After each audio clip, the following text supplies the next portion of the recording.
ครับวันนี้ก็มาโยผมนะครับเจอเกลเซอร์อยู่ดีก็นะครับวันนี้เขาก็ออกมาหน้างานกันเลยทีเดียวนะครับรถลูกค้าเขาเกียร์แล้วแล่นบ่ได้นะครับ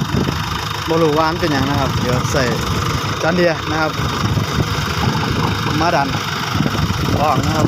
ไปตรวจเช็คนะครับไปส่องเบิ้งนะครับว่าเป็นอย่างนะครับเป็นลูกค้าว่าไถหาง3อยู่ได้ดีนะครับมาฮอดนี่แล่นบ่ได้นะครับบ่รู้ว่าเป็นอย่างเดี๋ยวจะ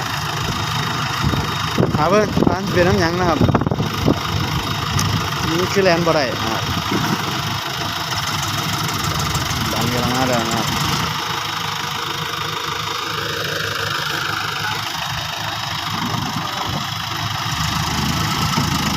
โอ้หมกหล่อเลยนะครับเลย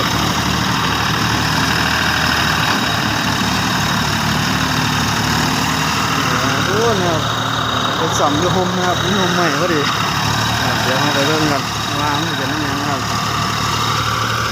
ได้เริ่มแล้วก็ฝากกดไลค์กดซับสไครต์นะครับกดแชร์นะครับให้น้ำเนี่ยนะครับผมสำหรับคลิปนี้ก็สวัสดีครับ